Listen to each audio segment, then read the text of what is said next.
जीवन योग, जीवन योग, जीवन योग, जीवन योग, जीवन योग, जीवन योग, जीवन योग, जीवन योग। धर्म अर्थ और काम मोक्ष का राजमार्ग है योग। धर्म अर्थ और काम मोक्ष का राजमार्ग है योग। चित्त की चंचलता यहाँ मिटे, मन को भीतर शांति मिले। ओम सहना भवतु सहनौ भुनक्तु सह वीर्यं करवावहै तेजस्विनावधीतमस्तु मा विद्विषावहै। ओम शांति शांति शांति। हरि ओम श्री गुरुभ्यो नमः। गुरु भगवान श्री स्वामी शिवानंद जी महाराज को प्रणाम। परमात्मा के प्रत्यक्ष स्वरूप गुरुदेव श्री स्वामी चिदानंद जी महाराज को प्रणाम। भगवान भाष्यकार को प्रणाम। महर्षि पतंजलि जी को प्रणाम। वेदव्यास को प्रणाम। तमाम संतों को, महंतों को, अरिहंतों को, गुरुजनों को, मुमुक्षुओं को, सबके हृदय में विराजित परमात्मा को प्रणाम। नमो नारायण, नमो नारायण, नमो नारायण। महर्षि पतंजलि की दृष्टि तप के लिए कुछ अलग ही है। तप का अर्थ ही होता है तपना। देखिए, यदि कपड़े मैले हों तो उसको गर्म पानी में डाल के जब उबाला जाए तो कपड़ों का मैल निकल जाता है, वस्त्रों का शुद्धिकरण हो जाता है। स्वर्ण है, सोना, उसको जितना भी गर्म किया जाए, सोना स्वर्ण है, अधिक शुद्ध होता है। एक प्रश्न है, ये जलाने की प्रक्रिया जो है हमारी विचार श्रेणी में या मन में रहे अयोग्य विकार युक्त भावनाओं का क्या शुद्धिकरण कर सकता है? जीवन सुगंध की प्राप्ति के लिए लोग व्रत करते हैं, जप करते हैं, तप करते हैं, ध्यान का आश्रय शरीर को कष्ट देने से मानसिक विकार हैं, मन का शुद्धिकरण नहीं होता है ना। श्रुति ने कहा है मल विक्षेप आवरण। मल विक्षेप आवरण की मुक्ति के लिए ये व्रत, जप, ध्यान, तप आचरण से मानसिक दृढ़ता उत्पन्न होती है। हाँ, मानसिक दृढ़ता की उपलब्धि होती है अवश्य, यह निर्विवाद सत्य है। फिर भी हमारे चारों ओर लोग उसको बोलते हैं कि अग्नि तपश्चर्या कहते हैं। बैठ जाना, चारों ओर आग जला लेना, धूप में बैठना, धूप में प्रातः काल सूर्योदय से सूर्यास्त पर्यंत 2 घंटे के बाद उठ करके थोड़ा 15 मिनट के लिए भाग आना, तपश्चर्या। ऐसे तपश्चर्या, ऐसे योगी। हाँ, हमारे गुरुदेव स्वामी शिवानंद जी महाराज के शिष्य रहे परमहंस श्रीमद स्वामी सत्यानंद जी महाराज, उन्होंने किया ये। हाँ, अग्नि तपश्चर्या किया, 12 वर्ष पर्यंत किया और सिद्धि भी प्राप्त हुई। इतने सिद्धि क्या बताएंगे आपको, बहुत पैसे बरसे। हर साल में वो सीताराम कल्याणम करते थे। अड़ोस पड़ोस के देहातों की, गाँवों की 1000 कन्याओं का वो विवाह करवाते थे। सबको अच्छे से ट्रंक, इतनी साड़ियाँ, इतने बर्तन, इतना पंखा, क्या क्या कुछ देते थे 1000 कन्याओं का प्रति वर्ष। ये तब से उनको सिद्धि प्राप्त हुई। आत्म संयम बढ़ने से जीवन में सम्यकता आती है। आचार, विचार, विवेक और हमारी जो जीवन व्यवहार है उसमें भी परिवर्तन बहुत होता है। ध्यान के कक्ष में बैठने से ऐसी साधनाएं संभव होना जरूरी नहीं है, हो भी सकती है। स्पष्ट रूप से तप का अर्थ क्या है? अनुशासन है, आत्म संयम है। अभी देखिए, जंजीर तो जंजीर है, वो लोहे की हो कि सोने की हो। तप करने के बाद में मुझे सिद्धियां प्राप्त हुई, परमात्मा की कृपा प्राप्त हुई और हम दान करते रहे, तो मन में सूक्ष्म वासना पैदा होती है। इसको भगवान श्री रामकृष्ण परमहंस देव कहते हैं कच्चा आमी पका आमी। एक कच्चा अहंकार, एक पक्का अहंकार है। पक्का अहंकार जड़ता है, कच्चा क्या है? हमने ये किया। गीता वाली बात, आढ़ो भी जनवानस्मि कौन्योस्ति सदसो मया, यही तो बात है। उपनिषद में हमारे शरीर को रथ की व्याख्या दी है। कहा कि इंद्रियाणि हयानाहु शरीरम रथम एव च, आत्मा तो रथनम विद्धि मनः प्रग्रह एव च। ये शरीर रथ है, इंद्रियां इनके घोड़े हैं, रथ का मालिक आत्मा है और बुद्धि सारथी है, मन लगाम है। अब ध्यान दे जीवन को, यदि इंद्रियों के घोड़ों का नियंत्रण बुद्धि नाम के सारथी मन नाम की लगाम से नहीं करेगा, सारथी ढीला ढाला हो, बाहोश ना हो, चपल ना हो, और वो रेंज जो पकड़ते लगाम वो मजबूत ना हो, तो घोड़ों में नियंत्रण नहीं रहेगा। इंद्रियों के ऊपर निग्रह चाहिए, संयम चाहिए। आरंभ में ये कड़वा तो लगेगा, दीर्घ काल में वो वस्तुतः हमारे जीवन की उत्क्रांति के लिए मदद रूप होगा। ध्यान दें, हमें चाहिए कि हम ये हमारे शरीर को बहुत लालन पालन ना करें, किंतु ये बात तो अत्यंत आवश्यक है कि इंद्रिय के बंधन से तो मुक्त होना पड़ेगा। मैं चिदानंद रूप हूँ, इसको जानना ही पड़ेगा।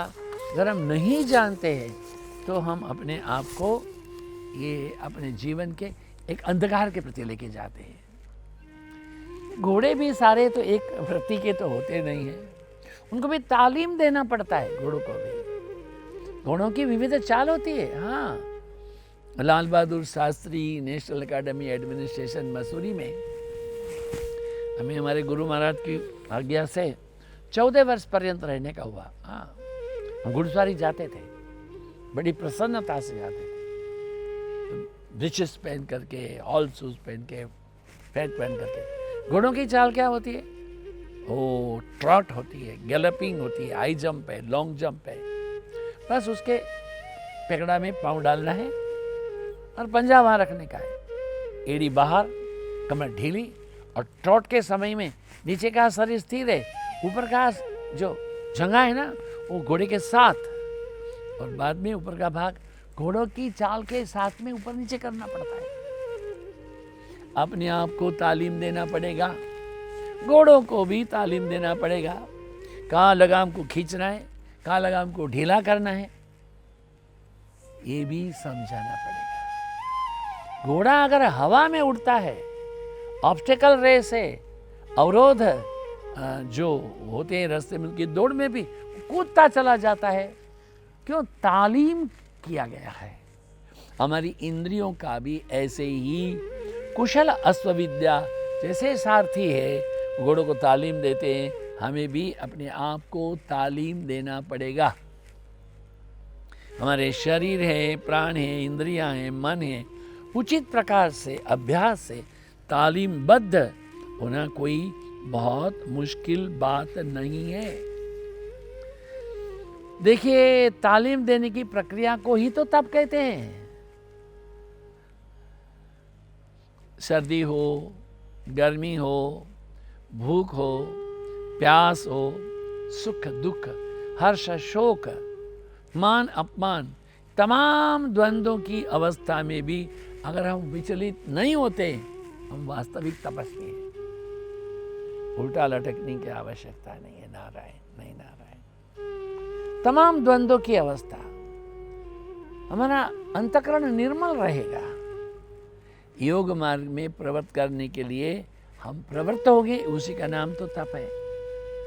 देखो नारायण, सुनिए, किसी भी मकान के निर्माण के लिए, भवन के निर्माण के लिए उसकी नींव बड़ी पक्की होनी चाहिए।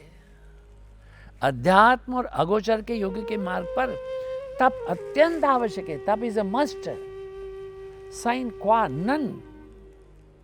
किंतु तपरूप साधना को उपदेश साधन पाद में पहले किया गया। क्यों किया? तच्च चित प्रसादनम बाधमाना मनेना सेव्यमीति मन्यते।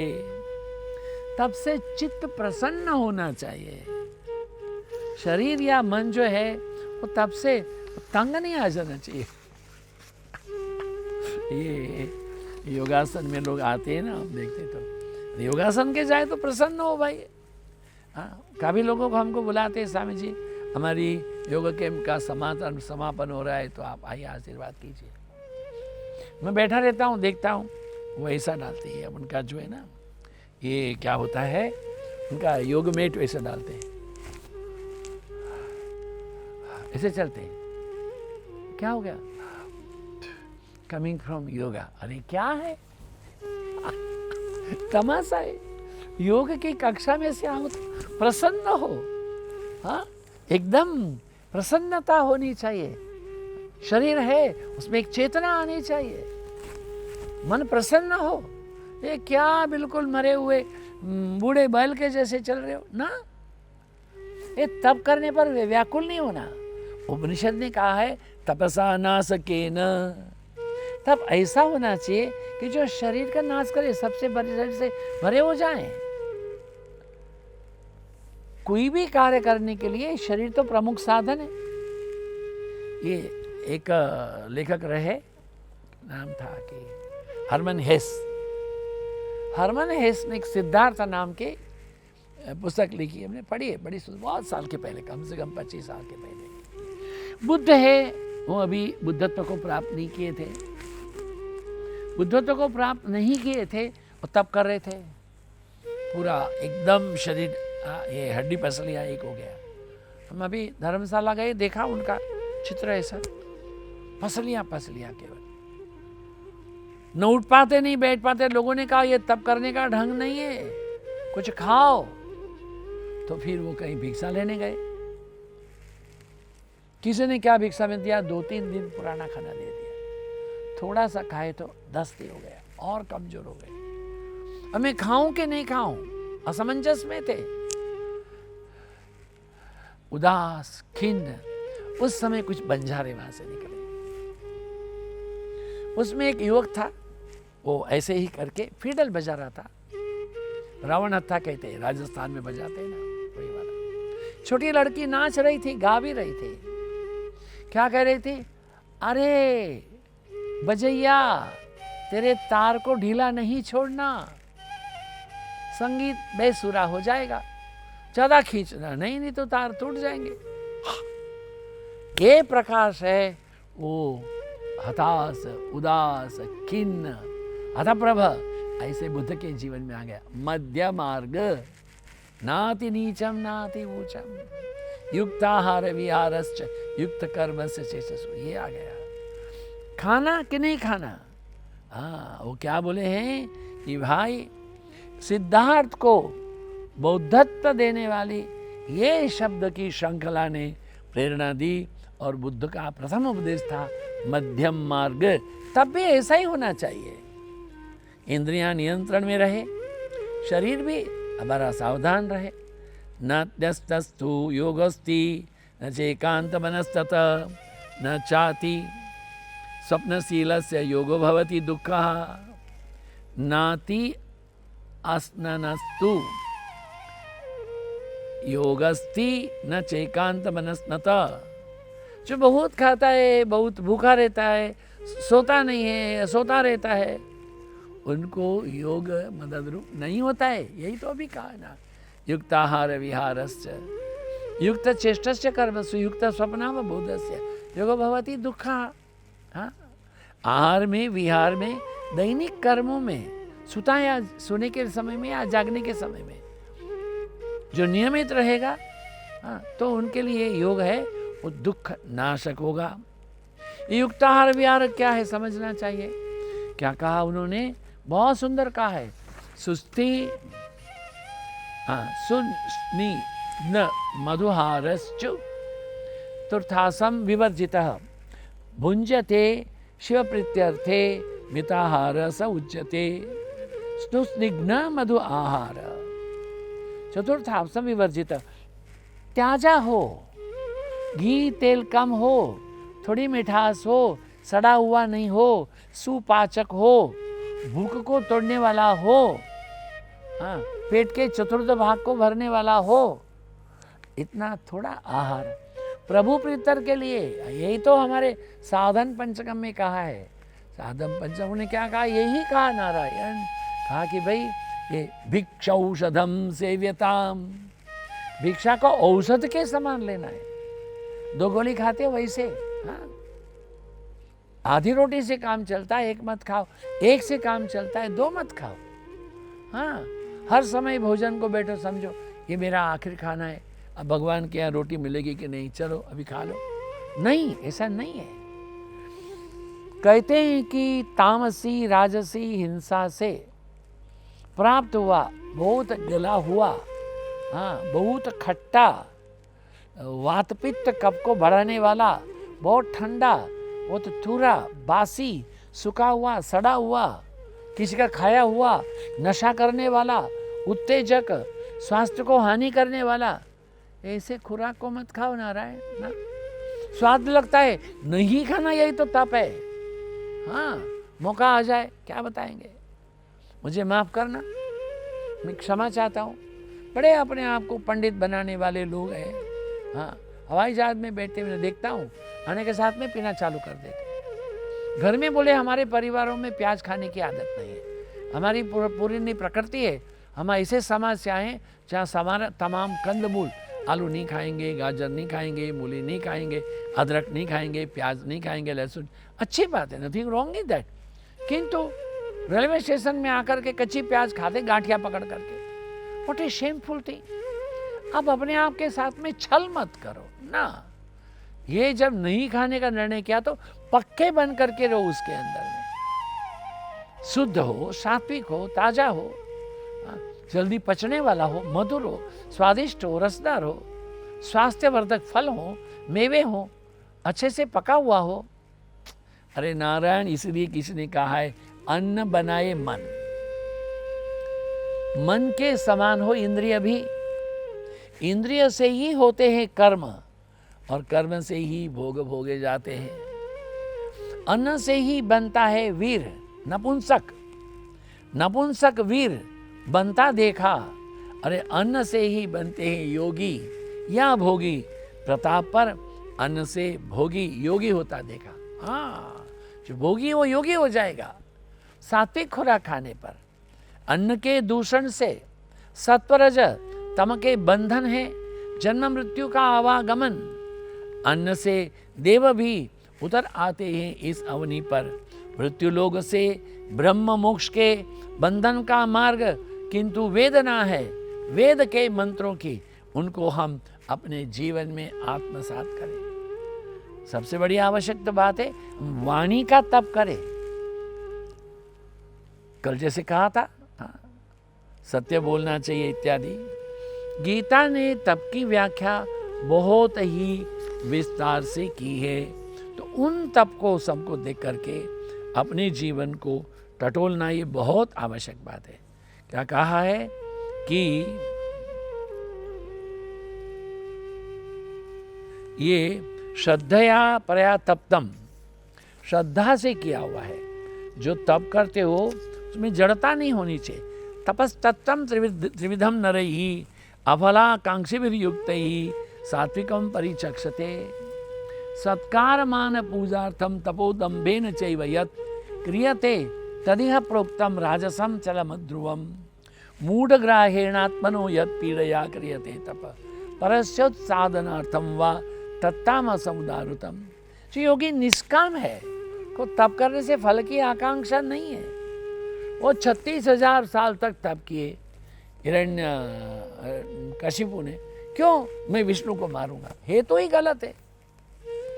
विष्णु ने मेरे भाई को मारा है, वो नौका को बांध लो, चलाते रहो, वहीं के वहीं रहोगे। 36,000 साल के तप का हेतु क्या हुआ? कुछ भी नहीं है, वो जड़ता है। हाँ, फल की आकांक्षा नहीं है, श्रद्धा से शारीरिक, वाचिक, मानसिक तप करते हैं।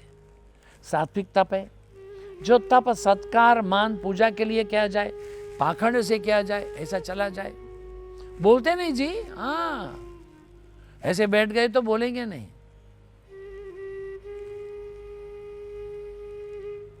महाराज जी ये तो आए हैं वहां से, ये आपकी संस्था के लिए 1 करोड़ रुपया देना चाहते हैं। ठीक है, बहुत अच्छा, बहुत अच्छा। हो, 1 करोड़ रुपए में बोल रहा है, फ्री में नहीं बोलता है। क्या नाटक है ये तप नहीं है ना। क्या कहा है कि ये पाखंड है, ये अनिश्चित और क्षणिक फलदायक राजसिक तप है। और जो तप है मूढ़ता पूर्वक, हठ से, मन से, वाणी से शरीर को पीड़ा दे करके, हाँ? वो दूसरों के अनिष्ट करने की भावना से किया हुआ जो तप है वो तामसिक तप है। ये बहुत जरूरी है कि हम इनको समझें कि तपास सिद्धि, तपास सिद्धि, तपास सिद्धि कहते हैं।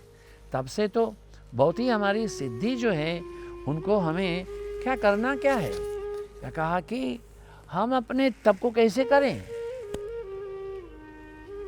साधक की प्रार्थना कैसी हो। कामतो वापि यत् करोमि शुभाशुभम तत्सर्वम तयि संन्यस्तम तत्प्रयुक्त करोम्यहम। हमारा तप कैसा हो, फल की इच्छा से या निष्काम भाव से कोई भी शुभ अशुभ कर्मों का अगर हम अनुष्ठान करते हैं वह तप नहीं है। हे प्रभु, कायेन वाचा मनसेन्द्रियैर्वा बुद्ध्यात्मना वा प्रकृतेः स्वभावात् करोमि यद्यत् सकलं परस्मै नारायणायेति समर्पयामि। काया से, वाचा से, मन से, इंद्रिय से, जानते अनजानते हम जो कुछ भी करें, हे प्रभु ये आपके लिए, तो हमारा तप होगा, इसमें स्वार्थ नहीं है। पर जरूरी बात, तप को समझना चाहिए। अरे भगवान नारायण के नाभि से जब कमल उत्पन्न हुआ, ब्रह्मा जी जब उत्पन्न उसमें रहे, कोई सृष्टि नहीं थी। वो जो क्षीर सागर है उसके जल में जो ध्वनि आ रही थी, तप तप, इसी से तो तप प्रारंभ हुआ है। भगवान कृष्ण ने भी अपनी संतति के लिए तप किया। भगवान महादेव महादेव सतत जपत एक राम नाम, काशी मरत मुक्ति करत कहत राम नाम। अमरनाथ की गुफा में बैठ करके महादेव भी तप कर रहे हैं। तप आवश्यक है जीवन में। तप का अर्थ आत्म संयम है। जागृत हो, अपने जीवन को अनुशासित करें और दिव्य जीवन के, आत्म के मोक्ष के मार्ग पर अग्रसर हो। ओम पूर्णमदः पूर्णमिदं पूर्णात् पूर्णमुदच्यते पूर्णस्य पूर्णमादाय पूर्णमेवावशिष्यते। ओम शांति शांति शांति। हरि ओम श्री गुरुभ्यो। आप सबकी उपस्थिति के लिए धन्यवाद। आप सबके समय दान के लिए धन्यवाद। आप सबके हृदय में विराजित परमात्मा को प्रणाम। नमो नारायण, नमो नारायण। ओम शांति।